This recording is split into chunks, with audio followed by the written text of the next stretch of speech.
So we're here joined by Shick. I've got Zane Ferguson here as well, and I'm David Zelenka. This is Winter Moon Wargaming, and we're going to talk with Will for about the next 40 minutes about what we saw last night with the reveals, those super hype Legion reveals that we saw. Oh my gosh. I'm so ready for that.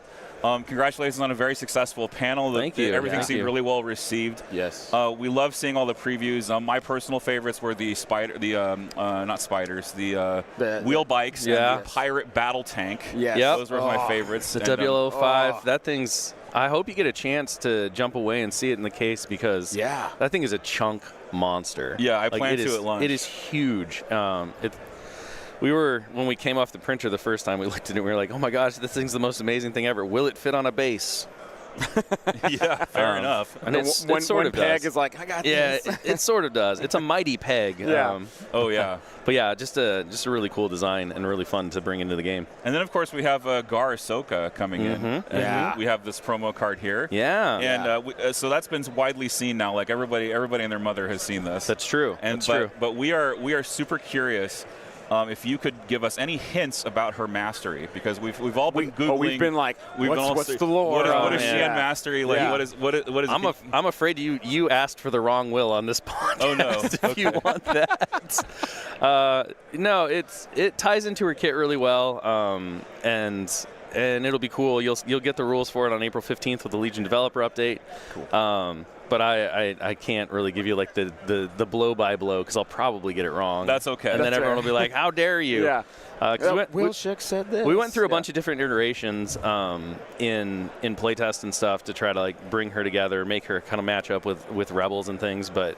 Can you give us any insight into the process involved, or? Yeah, so a lot of what we did with her specifically was we initially approached it with we're going to make a commander and we're going to make an operative. Okay.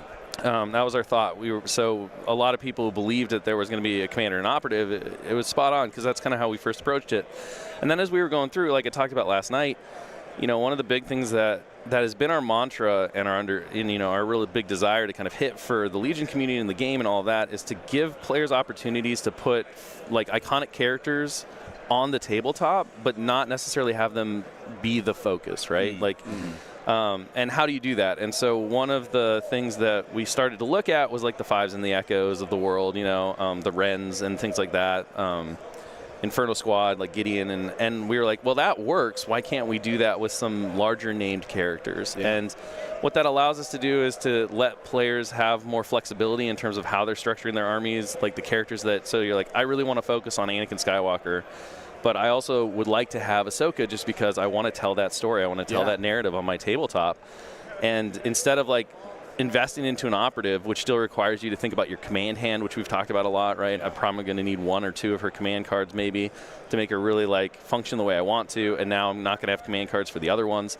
You can just plug them into a unit for a lower cost. Your unit's getting a significant buff, but also you're seeing those characters on the table. Oh, wonderful, yes. And so that was kind of the thought process there as we went through it, and we kind of abandoned the operative idea. And then from the character side, what we were really trying to capture was that Season 4, like, she's seasoned a little bit, but she's still brash. She's still very aggressive. Like, she gets herself into trouble. That's where the independent, rule came from, where she's got independent recover. It was also a really interesting way to, sometimes as a developer or a designer, you look at, like, okay, we want her to be uncontrollable a little bit. Yeah, it's still growing. But she doesn't follow orders. She doesn't like to necessarily like do what the commanders are saying. She wants to go do her own thing. Right. And independent was a really fun way to kind of do that with a bonus, right? And we talked about this a little bit. Whenever you want to push player patterns in a certain direction, you can do it either positively or negatively. Yeah. Whenever you do it negatively, this is kind of like the flaw system, right? And why we removed flaws, because like we see over and over again, if you put a negative on a character, it's immediately a reason not to take that character. Exactly. Right? It's not something that like makes you feel good, even if it's baked into the overall balance of the thing. Like, it could be the best character in the game, but it has this negative that is glaring and forces itself upon me. I don't like that. So independent is a really great way to say, well, this is a negative, right? You don't get order control with her, but you do get a benefit that makes her work the way it wants, right? So instead of being like she has Master of the Force 1, which also thematically might be a little weird because she's still young and still a Padawan, right? and she just gets to refresh that thing, and then she has a rule that says like ungovernable, and you can't give her orders. You'd be like, she's terrible. You can't give her orders, right? I don't want to. People would immediately discard it. Yeah, it's not great. But you do something positively, like independent, that bakes both those ideas into it, and now it's a player choice, right? Like you're getting to control when the negative affects you and when the bonus happens, and so that's a really big thing. We try to do that as much as possible, and over looking at it, that's something that we've learned over the long course of time. We've obviously made several things in the past in different games where it was like, we're going to put in a hard negative, but we'll balance around it. And every time, you just see the psychology of players being like, I don't like that. Yeah, they don't want to sort of they don't want to cope with the negative element. They want to instead have, like you said, freedom of choice in the list that's building. huge. Yeah. And then, of course, associate Anakin Skywalker, because we moved away from that operative idea, but we still wanted players to be able to play, with the Clone Wars, like the Dream, right? Your Rex, Anakin, Ahsoka, and your 501st, or your Obi-Wan, Anakin, Ahsoka. Tying her with associate to Anakin obviously thematically made a lot of sense, and it opened up those possibilities where she is a commander, but she also plays like an operative, and so we kind of got to double dip on that feel. So we got our commander and our pseudo operative as well with associate. Yeah. And so those were some of the thought processes that went into it, and then obviously the Shen mastery, like most masteries on Jedi, ties into generally what her kit wants to do, and offers her those bonuses through tokens and things like that. Nice. So. Wonderful. Well, I'm really happy also just to see the AMG putting their marketing foot forward on this convention, because Legion specifically has really put the stamp on this convention, and I'm very happy to see that, and I think all of us are happy to see that. Yeah. I mean, we're happy to be there too, right? Like it's a weird. We talk about this a lot, right? We're working on things 2 years out. Yeah. Right. And it's a really weird place to be where you're like, that the dam is about to break, and that you have so many things, and like, this is the first time in the roadmap where we didn't go beyond 12 months, because a lot of the stuff that we were working on, was so forward, the hard plastic resculpts, like all these things that were leading to this point, that we felt the need to kind of go further than we normally would for a roadmap to show players in the communities that, yes, we have a long-term plan. Yeah, this is where we're headed, But like, it's going to take us a little longer to get there, and we want to make you as confident as possible. We want to show you that like the investment is there, and so we're going to give you this view. And the downside is that you have to wait longer for it, but at least it's coming. Yeah.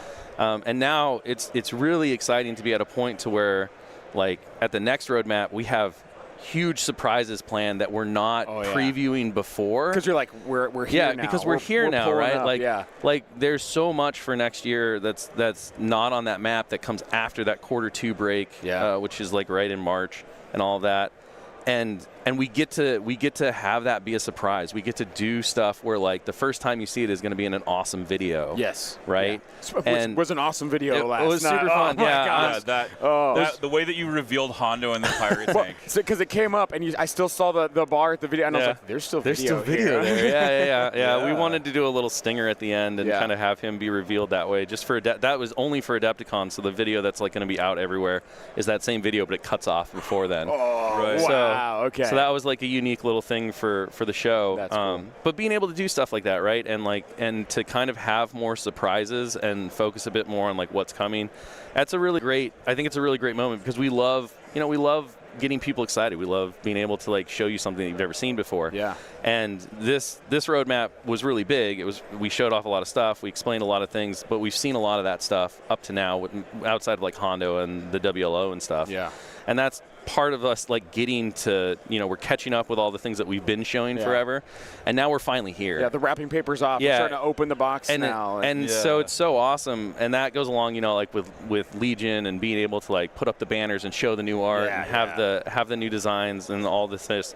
And so it's an exciting time. Like this is really, it's a seminal moment in the future of the game and how it's going to go forward and everything that's going to come. Yeah. And we have a lot of really cool plans. I mean, I know there are a lot of people who are like, where's this character and where's this and where's that and where's my Mud Troopers and where's Mace Windu still and like just because you haven't seen them because we didn't go further, like I can guarantee you they're going to come, and a lot of it's going to come a lot sooner than you might expect now. So love to hear that. So we have so many great plans, and like pushing forward on stuff. We're looking at some of the things like game modes wise as well. We're doing kind of along with the build your owns and stuff that we did. I don't want to steal your questions. No, so if you want to ask your questions, you're doing great. Okay, you're feeding into the questions. You're feeding into the questions. Actually, So, I was gonna step into the next thing. Yeah. I want to talk about the customizable commanders. Yeah. That is not a direction that I expected the game to go in. Yeah. But I am super thrilled that it exists. Yeah. Can you tease out a little bit? Sure. Maybe about doctrines or things like Sure. that. Yeah. So so I mean, like customizable commanders, like we talked about in the presentation last night, right? Yeah. I think being able, one of the greatest joys of wargaming, especially army wargaming, is the idea that like you're the commander, right? You're the general. You're deploying the troops. You're doing the stuff. But in so many so many popular war games, you have the opportunity to put yourself in through a character that is generic, right? Yeah. And then what you do is you choose like what weapons they have, what kind of like command options they have, these things. Yeah. You have all these different ways to build that character, and then that character either really becomes your avatar on the tabletop. And we were like, Legion is missing this, right? It's great to be able to play with Vader and Luke, and Ahsoka. Because that is what brings you into the game, right? Oh, I get to command Luke Skywalker and see him fight Darth Vader. That is a huge and powerful thing in Legion. But once you get further into it, there is this moment where you're like, but I want to be in it too, right? I want to see myself on that tabletop, and what does that mean? Because, the hobby is so narratively driven. And so we sat down and we started talking with Dallas, and we were like, okay, how do we do this? How do we use hard plastic in the way that hard plastic shines, and make these multi-part, multi-purpose, super customizable, sets that are super customizable, and you can build all these different options. Right. And then we started talking with the developers about, okay, we have all these different parts. So what we did is we concepted all of the different pieces for the sets, which included 2 different bodies and like 2 different leg options, and then they had like all these different customizable things. The Jedi, Dallas went hard on both the Jedi and the Super Tac droids. I would say he went hard on all of them, but the kind of like battles he had with LFL to get some really unique customization, like there's a Jedi lightsaber option that I forget what the actual Japanese weapon is that it's based off of, but it's the one where the hilt is as long as the blade. Oh, shoot. And so there's a lightsaber option that is that. It's not a Naginata. It's a different one. Yeah. But it starts with an N, though, I think, because you're like right there. So like there's some really cool, unique stuff, just like the spider legs in that set. And what we did from there is we worked in the development and design portion. We said, okay, how are you going to customize your character? So effectively what you get is you get your commander or operative card, and it's mostly blank. Mm-hmm. Okay. I think it has like one generic like universal rule on it. It's got your health, it's got your command and all this stuff, right? Yeah. Okay. And then you have like a full upgrade bar that you're going to do, and you're going to choose a doctrine, and there's multiple doctrines in the thing, and each doctrine is kind of like an approach to fighting. Okay. So are you the strategist? Are you the beat guy? Are you, if you're the rebel, are you the sneaky saboteur like Cassian Andor? And we tried to take archetypes from characters within the factions. Oh, very cool. And really design it. And we took what we were joking about a lot, but it was real, is that we were trying to make the video game RPG like approach, right? Where you're making these really critical choices, you're choosing kind of your loadouts and your customizations, and they're all kind of synergizing or working together. And there's definitely tech trees where like things will lead into other things, right? Oh, that's cool. And how those things like slide back together.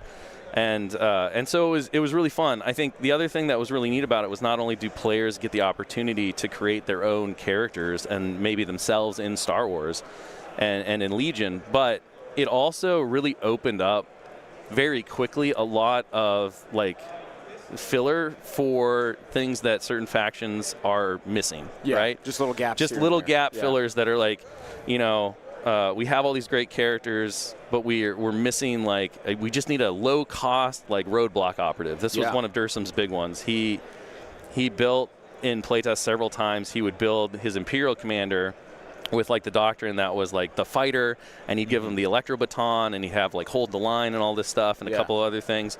And we saw that character like he would use him strategically to just run up and tie up like enemy like heavy hitters like Jedis and stuff like that. Right. Yeah. And the guy would die gloriously for the Empire every time. But he'd buy him a round or two, and it was just like, I don't care much about him. He's just a missile because I can make him in this way, and it works really well to fill out these different gaps in my stuff. Yeah. And that's true for like You look at the Republic, now you have all of this Jedi customization where you can say, okay, I don't want, I can't afford the Yodas or the Anakins. Yeah.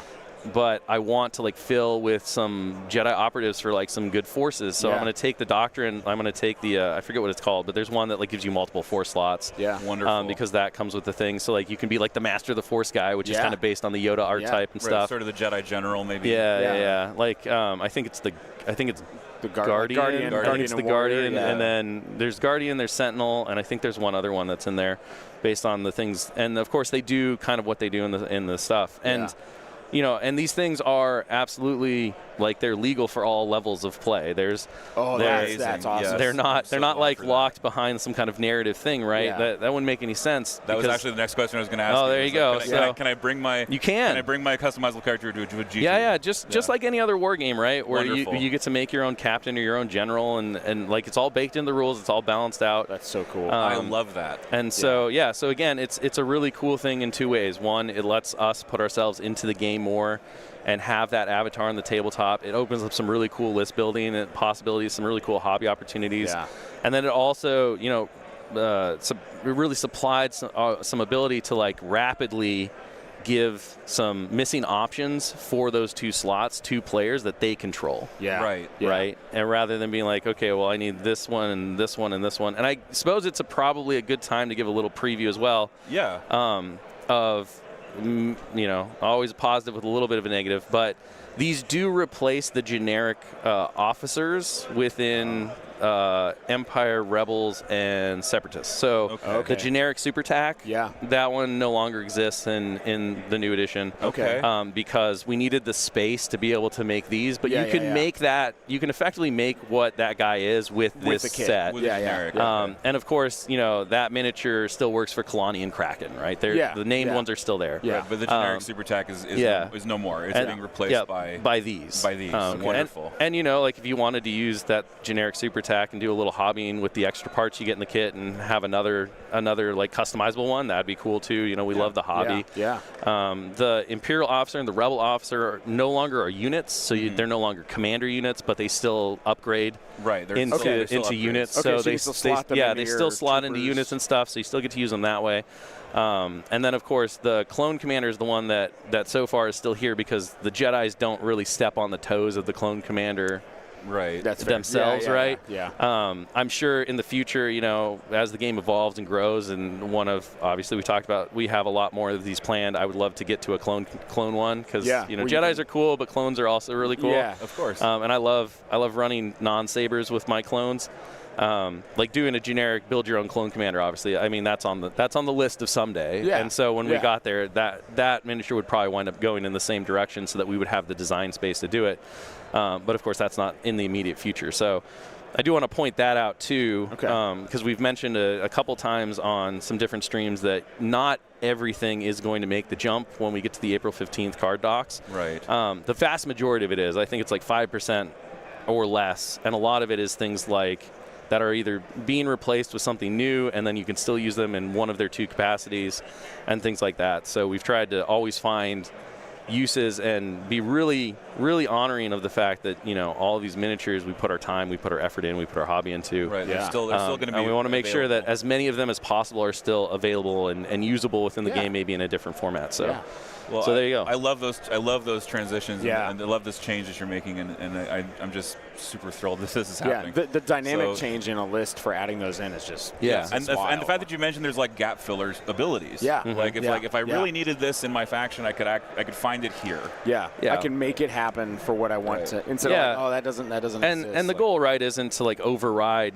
We do bake in certain weaknesses to factions for faction identity. Factions should be strong at things, and they should also be deficient at things. But these do kind of like they smooth a little bit over, right? So even if like Empire doesn't necessarily have cheap beat stick commanders right now, like you can do that. Rebels, if you want some extra heavy firepower, right? We got that Zabrak build with the heavy cannon. Yeah. And like he's a little bit of like a junior Paz Vizsla in the way he plays. Right. If you imagine it that way. Like you can tech him to build like where he's just like the tank and he just walks forward and he like blasts people. Lays down suppressing fire. Lays down suppressing fire slowly and all that stuff. Or you can do like some other things with it. So I'm just really excited to see how players approach it and see the different combinations. We saw I mean, the playtesters, our global playtest team across when we were working on these, like, they were going crazy, and they were so excited, and they were talking about their characters, and they were naming certain characters in the playtest reports, like, and all this stuff. And they if hopefully, you know, we always hope that playtester feedback and excitement transfers over to the greater group. Yeah. And I think, you know, just internally we've been doing some articles and stuff on building our own and then painting them for some hobby articles and stuff. Yeah. And we've been like, we have this little chat and we're making little stories for our guys and talking about stuff. So I love that. And I can see, like, you know, within the community, a certain player's character starts getting, you know, credibility. Oh, you know? Yeah. Like this build right here. Yeah, you're like, do that. You're playing Commander so-and-so, you know, like, oh, that guy, you know, like, it just becomes a thing, you know, and they start having their own identity. They get nicknames or, like, things become like, you know, community lore in a way. Yeah. And that's a really great transformation. Hopefully we'll see one win Worlds, and then that one will be enshrined. Oh, yeah, exactly. That would be tight. A little gold statue. Yeah. So we're going to move on a little bit. I wanted to look at some of the essentials kits, battle card packs, things like that. I think that's really awesome that you're giving us the official silhouettes and things like that, and that's something that's been asked for. So that's being given, and I also wanted to maybe see if we could tease out. There's a couple of things about these battle cards. So there's a couple of main mechanics that I've noticed in the current 6. Which are contesting and securing. Yep. And I'm wondering if you could tease out if there's any mechanics coming down the road for battle cards in the future that you could talk to us about. Yeah, sure. So one of the things we didn't have on the timeline last night was the second battle card pack.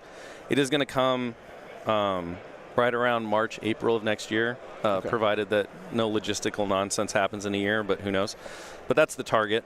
So it'll be pretty quick-ish after the launch of the game. We felt like we wanted to give all the new players that are going to come in about 6-ish months to get really comfortable with the game before we injected new missions in. Right. I think it's kind of similar to the timeline on the original launch of the game before the first new missions came out in the Vital Assets pack.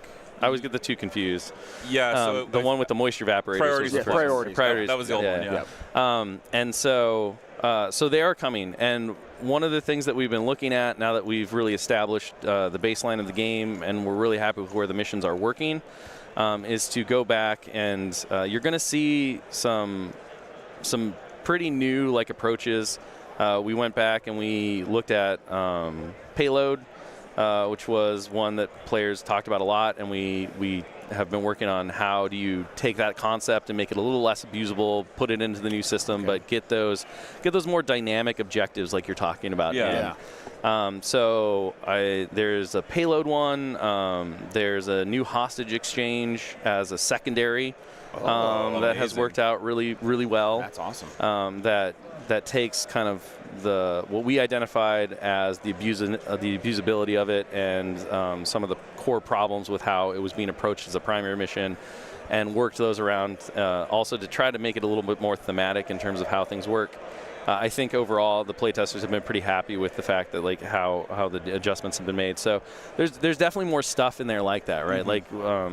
Where we are, I think there is good variety in terms of the strategies and tactics you approach in the game. Yeah, well, certainly. But it is, it's a lot of capture zones, do this stuff, and the new battle pack does push more into some more dynamic and mobile ideas. And we've been working through that because we want to see that as well on the tabletop. Right.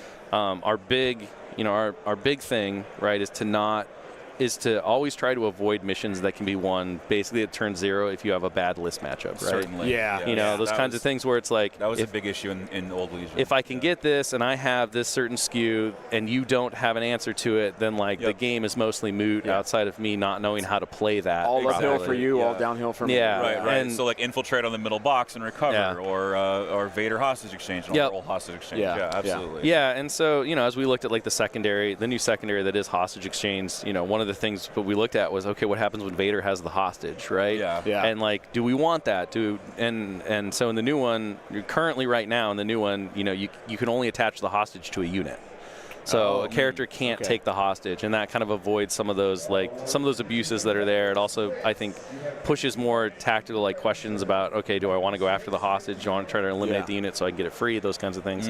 And that's been kind of the work. And then, of course, moving forward, right, the goal is that we'll have that new influx of missions about every year through the battle packs. And then once we have a large enough set, we can start to curate for different event packets, different mission sets and lists, right? Okay. Oh, wow. And so a big thing there is if you're playing just a standard game, at game night or whatever, right, you play with whatever missions you want to bring, right? Yeah. We're balancing these to be great within the standard mission. Or within the standard game version, which is what you get in the core rulebook, right? There's no time limit. You're not necessarily trying to vie for strength of schedule, these types of things. Right. When you get into a competitive environment like a tournament, right, that is a game mode that is different from the game that comes out of the box, because there are requirements like time, right? Yeah. The game is supposed to end when one player scores X number of points or you hit a certain number of rounds. Yeah.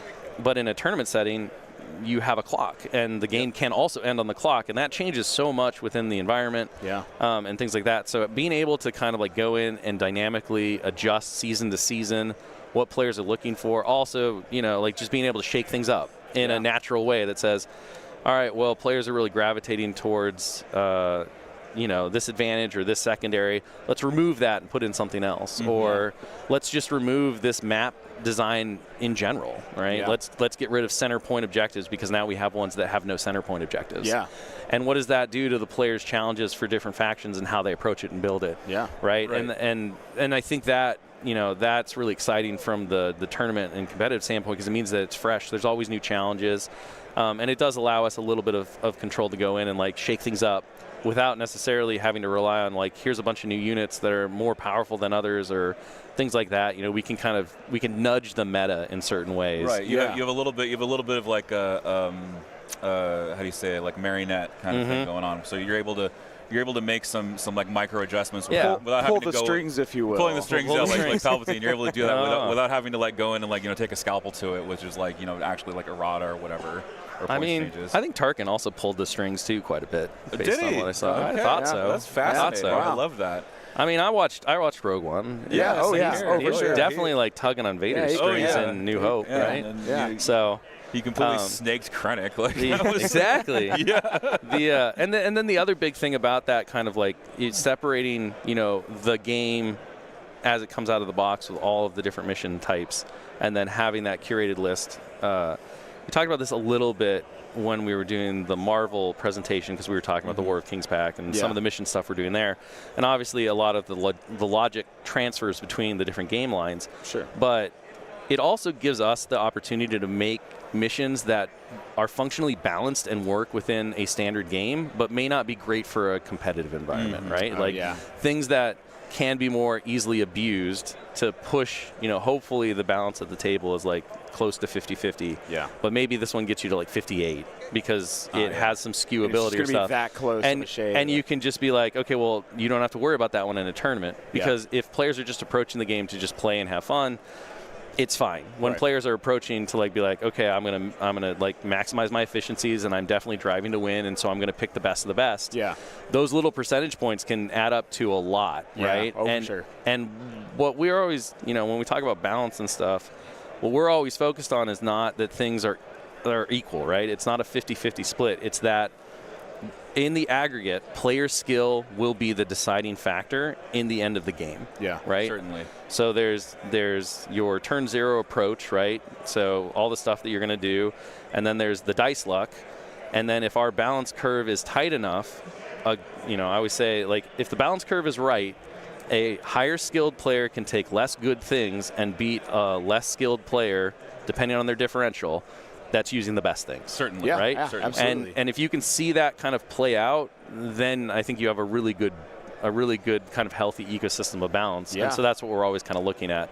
But that also means that there's some outliers where it's okay, well, where are you in the environment? How hard are people going? Yeah. And things like that. And I think as players, even if you love tournaments, right, you do want to see some more narrative like some more different like scenarios in your base games, right? Because we're not always grinding to play for the next tournament. Sometimes we just want to try a zany list or throw down some stuff and like play the game just to play the game. And so we really want to make sure we have space for that, but we're also like protecting each of the different environments so that it can be the best it can be too. That really tracks with my experience of the game. What you're saying is like, if I have an event coming up, right, I'm probably playing one thing and I'm like tweaking it, iterating. But if I'm not doing that, then I just want to, I want to play like the not great thing and just like have fun with it and try my best. And I also wanted to, since we're talking about competitive, I was listening to some of the interviews on some other channels, and you use this phrase co-opetitive. Yeah. And I would love for you to expound on that for us, because that, I think, really captures the essence of what we're doing when we come to tournaments. Yeah. So I didn't make up the term. I heard it. Someone else said it, and I wish I could remember the initial time I heard it, but I like stuck in my head, and I was like, "This is genius."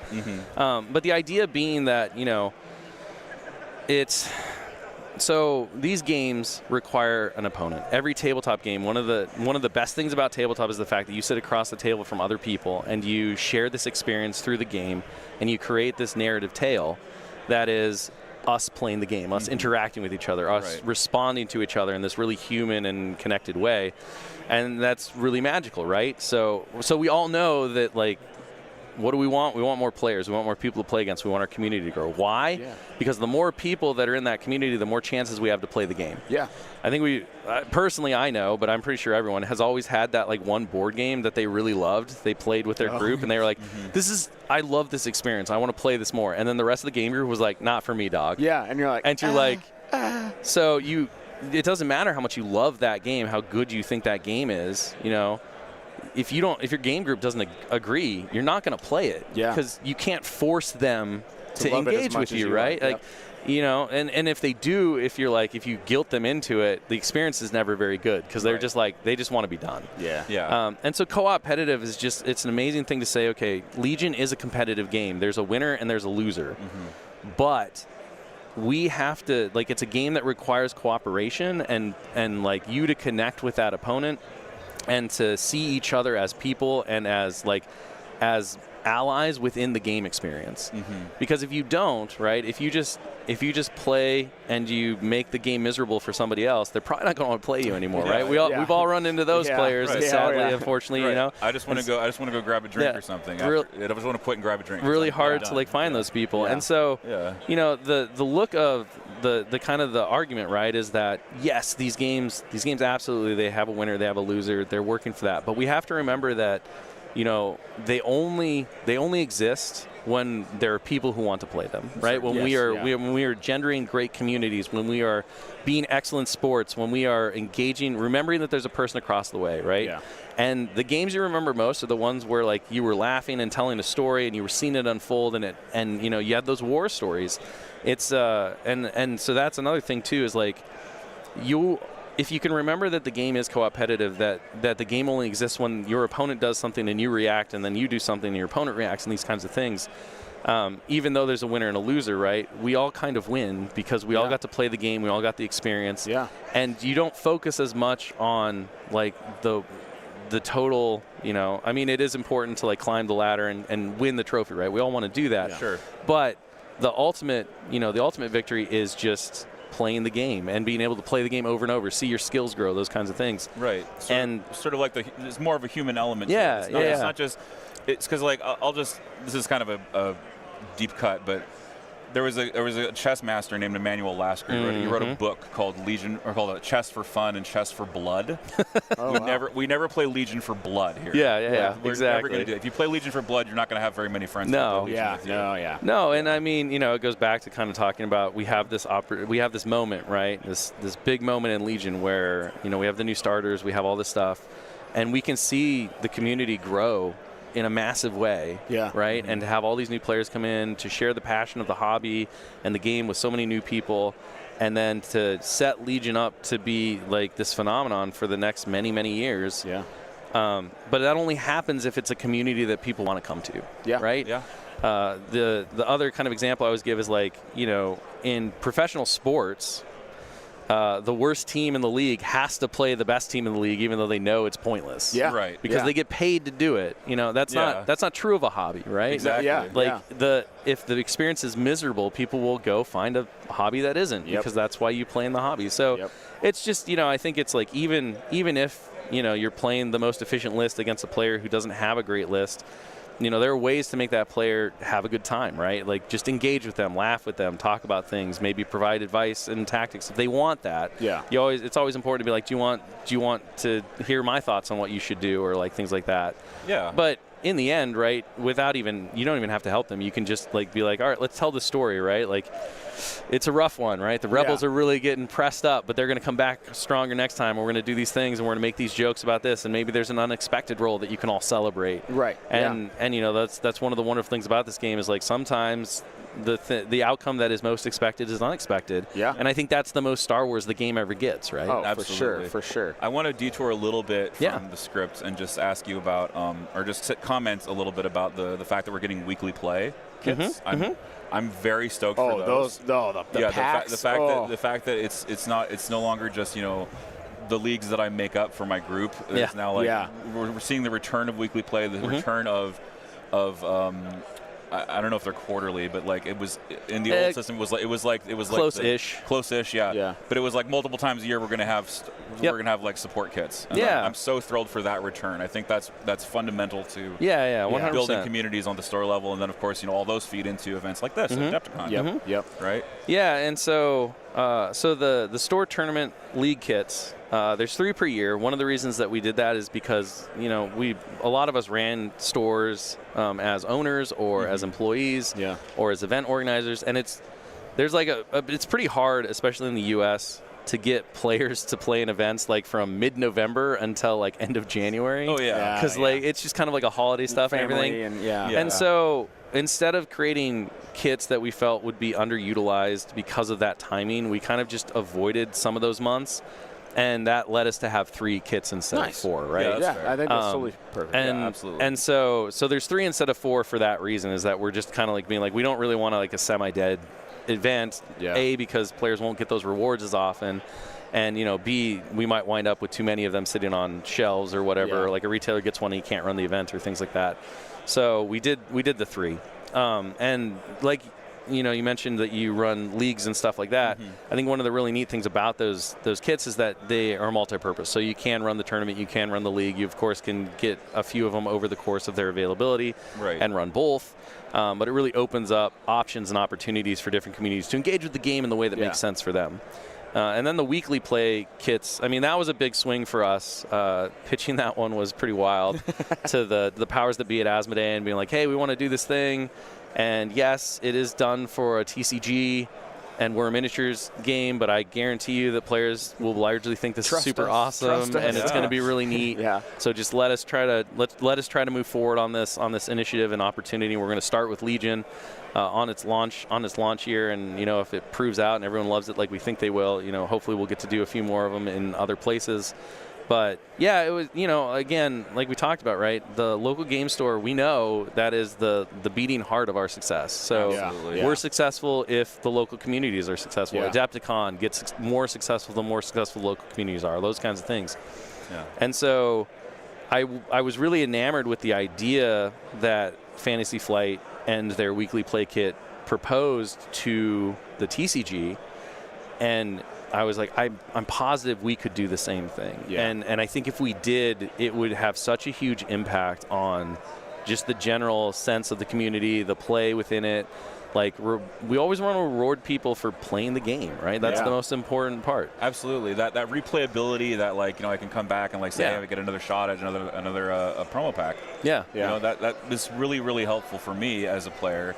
And I'm just excited about the game in general, but like this is just a really nice added bonus, and I'm very thankful that was a thing. And I think it's really neat to kind of dabble into, because we're all collectors, and I think everyone's cracked a booster pack at once in their life, at least once, right? And you get to do the little like, oh, what did I get? Oh, I got this. That's pretty cool. And then you know, if one of the characters is in those packs that you really want, you get the chance to like go to someone else who opened the one you can like swap, right? So I don't play this faction here. You're creating more of these community touch points, right, where we get to interact with each other and like create those stronger connections. And so I love it from that angle too, and the fact that like, you know, it's going to be an experience. You're going to be excited, and then, you know, you can work together to be like, all right, well, I want this set and you want that set, so like let's swap.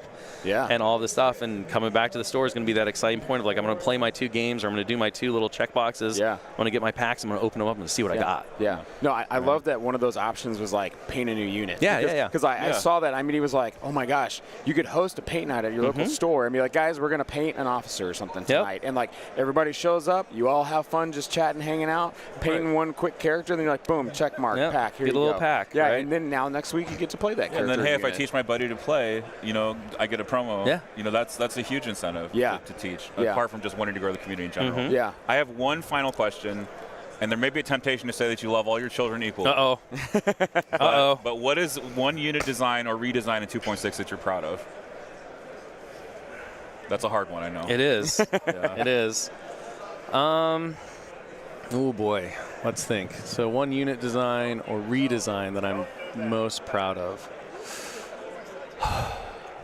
Through the entire. I know. I'm gonna. There's like 90 plus expansions. The thing is that I'm thinking about it, and I'm like, I'm gonna get in trouble because everyone's gonna be like, that's why it's too good. Oh no. So, I was really, I think this is maybe cheating the question, but I was really happy with where we wound up with the missions. And the new dynamic scoring and how it incentivizes the game to kind of speed up in terms of being played over all 5 rounds.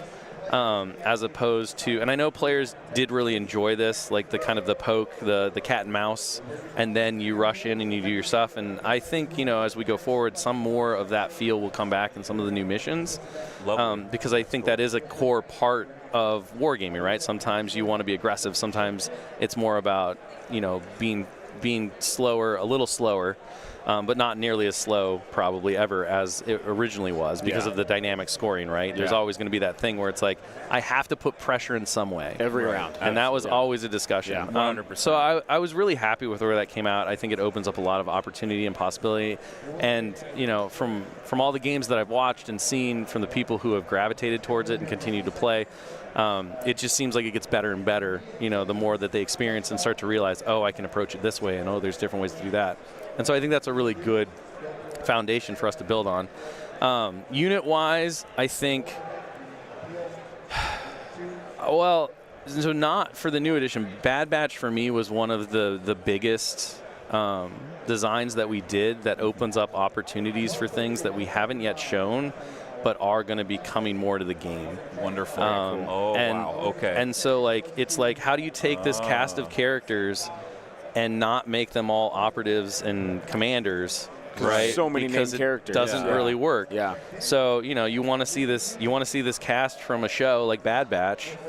How do we do that? How do we make that function within a unit army game like Legion? And having that design space means that we now have the knowledge and the ability to do that more often. There's like right? a blueprint for it. Yeah. So now all of a sudden, again, going back to that, how do you get these characters in? How do you do this stuff, right?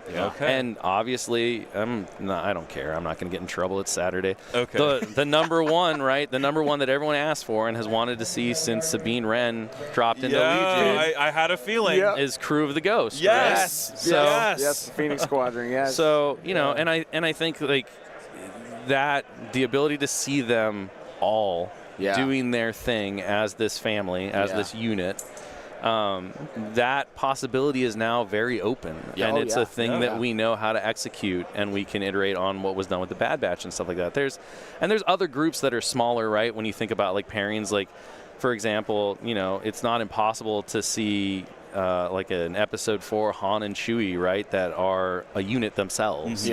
Instead of being like 2 different characters that, you know, you have to budget for and take and things like that. You know, maybe like then lots of other things that you could kind of like group up and say these things work together even though they're individual characters. How do we want to see them on the tabletop?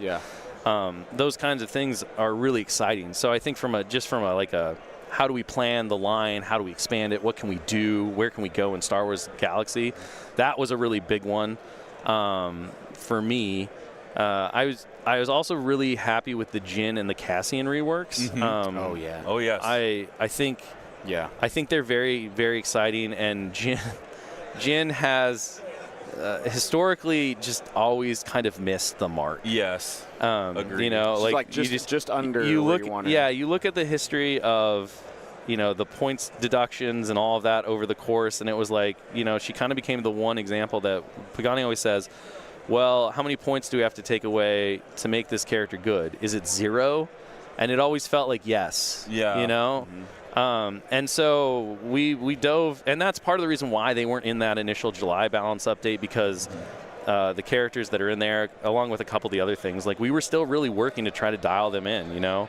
And we knew we had a little bit more time until we had to send the cards to production and all that stuff, so we decided to take it and not have all of the rebalances at once, because we just wanted to get it right? Yeah. We didn't want to release something with this big new refresh and rebalance and have people be like, it doesn't really work, like, because, you know, that kind of spoils the soup, so to say. Yeah, absolutely. So we just kind of held back, and we continued to work on that stuff, and so I'm really excited for people to see that stuff. Lando, I think, also got a pretty interesting, and I've talked about him before, but glow up, pretty interesting glow up, and you haven't even seen his command cards yet. No, so we don't know. So obviously those are kind of part and parcel of some of these reworks and everything like that. So that probably those ones, but from just a like, where can Legion go and what can we do? Bad Batch for me was one of those ones where it was like a big challenge, and we worked through it, and now that we have that in our pocket, we have the ability to do some things that, you know, people have really wanted to see. You've got that blueprint set now. Exactly. Cool. We can copy and paste this was proof of concept now. And we can iterate on it and make it better, and, you know, do different things with it and stuff like that.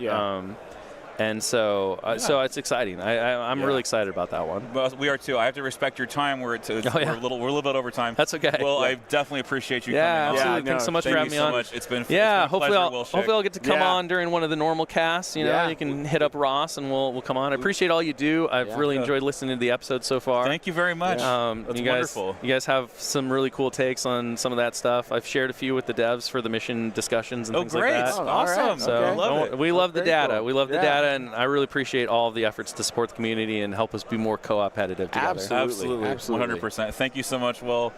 Guys, that was Will Shick from Atomic Mass Games. This is Winter Moon Wargaming. We'll be back with our first round of the top 64 in just a moment.